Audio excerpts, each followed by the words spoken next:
Monday morning. The time is now. Our students cannot wait.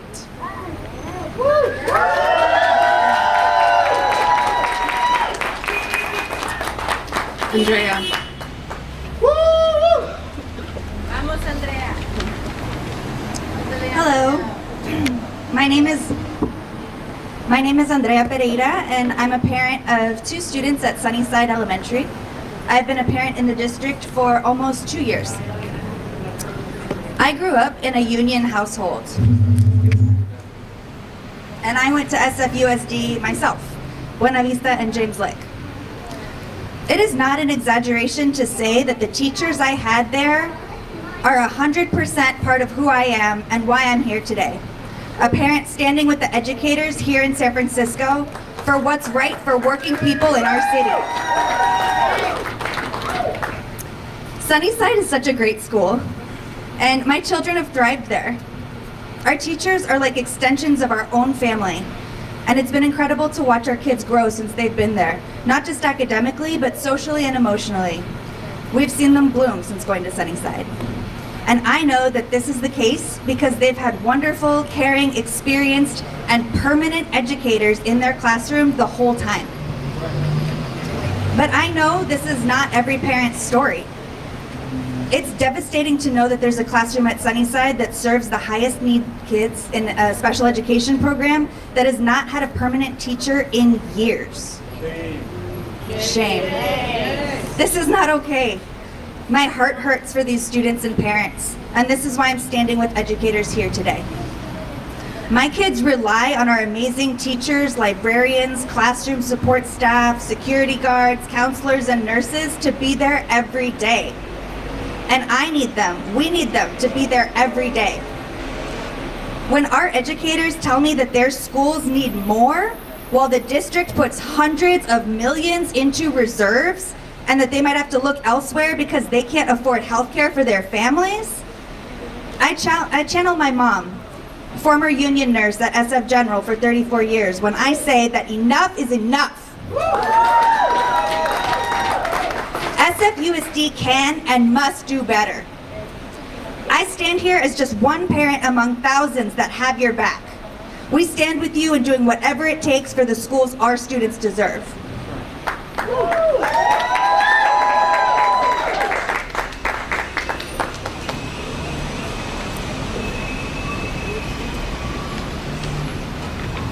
Good morning. My name is Tiana Tillery, and I'm the UESF Vice President of Paraeducators. And I've been working for SFUSD for over 25 years. And in that time, I've truly seen it all, or so I've thought until now. This is a historical moment. Over 5,000 educators here in San Francisco have decided enough is enough.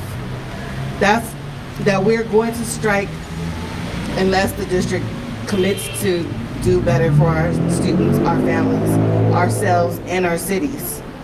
I represent the classified educators who make up the backbone of this district, the folks who work one-on-one with your student who receives special education services, the security guards who your students check in with every day in the hallway, the language support paraeducators who work with your multilingual kids, the members I am proud to represent bring the learning and support up close to students who need it the most.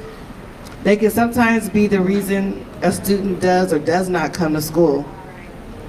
I fight for these educators every day, both because I know the work that they do is crucial to our students, our families, and also because they are the lowest earners in our union.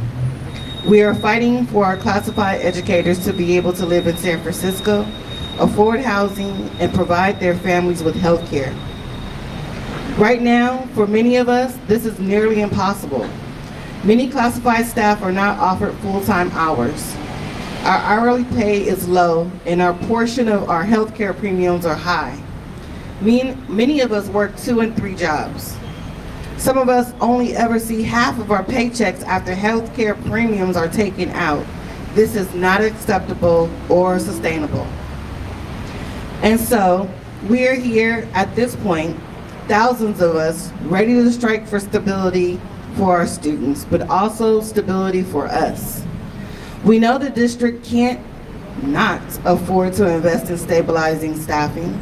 With almost 400 educator vacancies and healthcare increasing by 20%, the writing's on the wall.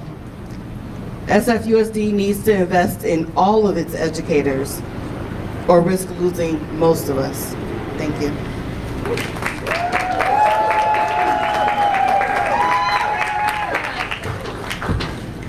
Hola, buenos días. Good morning, everybody. My name is Jerry Almanza, and I am a bilingual elementary school educator. I worked at Cesar Chavez Elementary for over a decade, and I'm also the treasurer of United Educators of San Francisco. I've been organizing in my community here in San Francisco for decades. I love our community, and I love our schools. My role as a union leader, I've been seeing the effects of the affordability crisis and the current attacks on our immigrant communities. I've worked with organizations across the city to secure housing and shelter for many of our families that are housing insecure. Our union continues to fight for sanctuary schools at a time that our families and our educators are asking us to step up and be a sanctuary. As elementary school educator, I know how important stability is to our students and how impossible it can feel for our students to learn when they don't have a safe place to sleep, when they don't have enough food, or when they live in fear of losing their housing or having to move from their transitional housing that has limits on how long they could stay. As educators, we know our schools can offer much needed safety and consistency to our students when they are filled with educators who know them well and build lasting relationships with them. What educators are fighting for right now in San Francisco is for all schools to be that place for our students. We listen to our families when they tell us what they need, and that is stability. Schools need to be filled with trusted adults that they see every day. Places where families can find a place to stay if they have no place to go. Nobody wants to live in a school that's an emergency situation. Places committed to safety and security, and spaces that proclaim loudly that our sanctuaries for our immigrant students and families are backed up by supportive, trained guidance and resources that make these words a reality. This is the kind of stability that our educators are willing to do everything we can for. And I'm proud to join our 5,000 of my colleagues today to continue this fight for the schools our students deserve.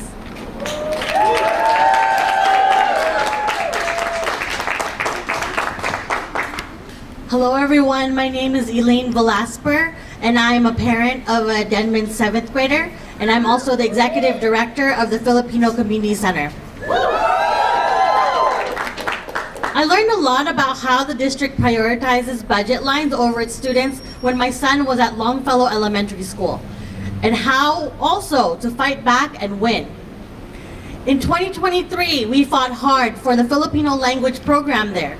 I was in that struggle, and that was when I met many educators who were also parents invested in their schools.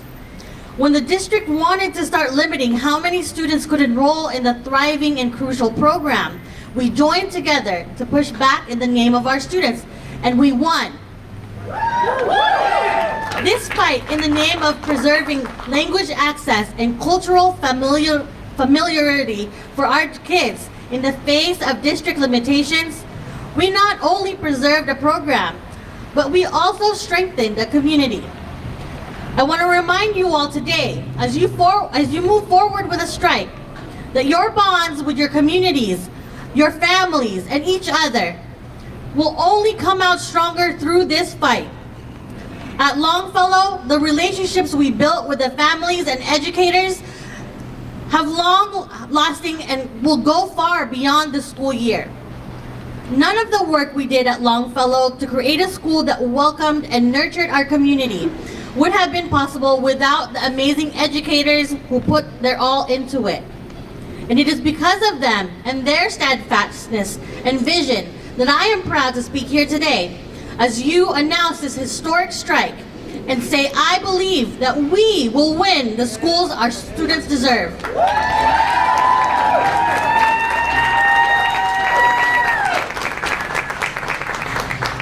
Thank you so much for the community members, our families, parents, co-workers who've come out and support today.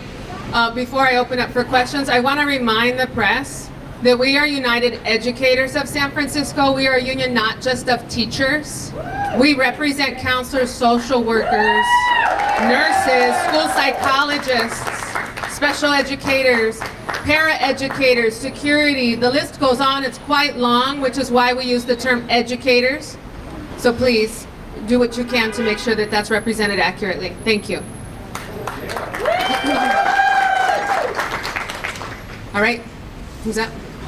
Sandra, can you spell out in detail the next steps? Like what happens next that might avert a strike? We have announced a strike for Monday, the 9th. That is, what's today? 4 days away?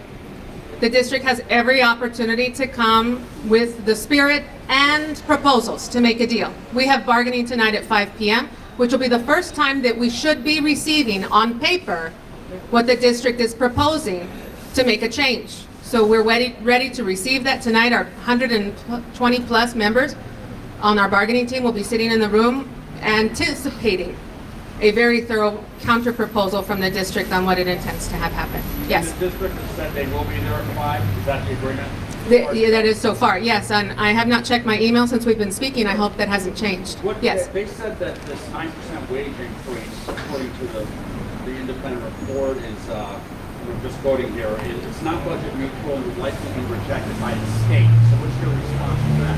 I'm negotiating with the San Francisco Unified, not with the state. So that's who we'll remain with. Yes? You mentioned they need to have a serious offer. What does that look like? The last offer we've had on paper is 2% with takebacks, which would defund certain schools and programs. So what we're looking for is something that doesn't cost selling out students or selling out members in order to make an agreement. Joe? There's been some talk about different tax measures in order to fund what you guys are asking for. What do unions taste or feel, and how receptive are you to outside taxes to pay for this? What we know about San Franciscans is that they support public schools. So much so that they have approved multiple times at the ballot box, just in the last decade, multiple issues. One of them is a parcel tax to make sure that student programming and our schools are funded. That's true. There has been no discussion with United Educators about putting something else on. However, if the conversation about taxes is in reference to the state of California fully funding education, they can do that at any time. So that would be our preference. Would you accept that? If they said, we can give you this, but only if we pass this tax? It sounds like that conversation should have been had maybe 11 months ago, 10 months ago, right? We need to close this contract now, not based on what ifs, but on what's really in there. And we know they have $400 million in cash right now.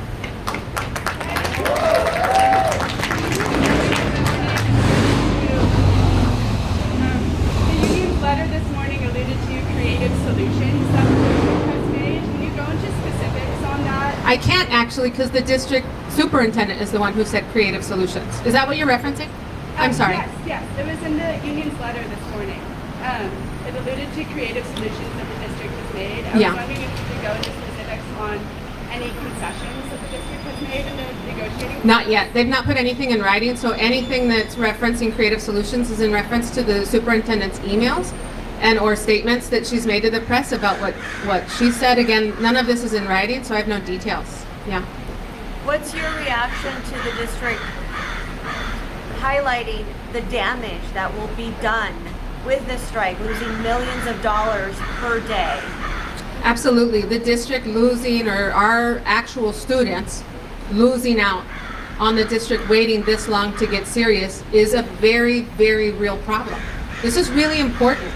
Unions and our members do not take lightly the decision. That's why we've spent months having these conversations.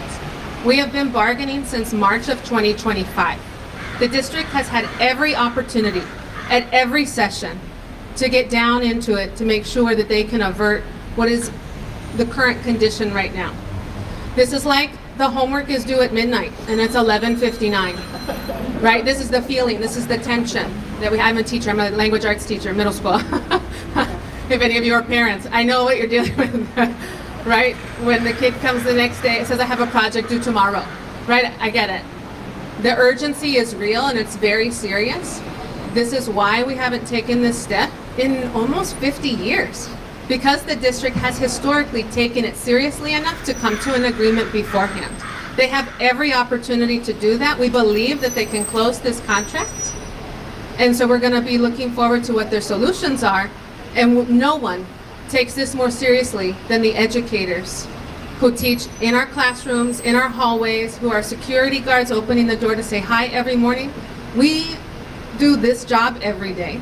And we also need to support our families who also go to public schools and live in San Francisco. We're San Francisco residents, and that's really important.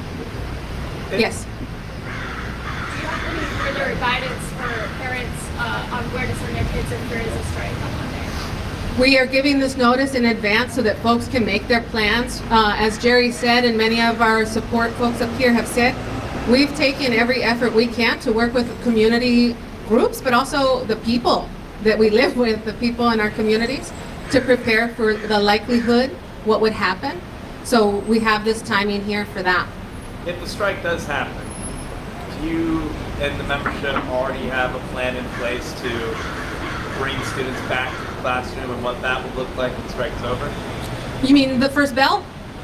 Sure. The next day? Yeah, same thing we do every day. We show up early, we're ready to go. I mean, coming back into the classroom, that is the goal. And also I just want to say, we're in the classroom right now. Students and educators are at work right now at schools. That is where we belong. That's where we want to be. That's why we are bargaining at 5 p.m. tonight. We are not bargaining at a time when we're destabilizing classrooms, right? We're bargaining at 5 p.m. tonight in order to see what we can do. And then the district is up to them to make sure that they can avoid that. And we open the classrooms every time the bell rings. We're ready for it. Thank you. That's going to be the end of the press conference. We are available to do more interviews if people still have questions.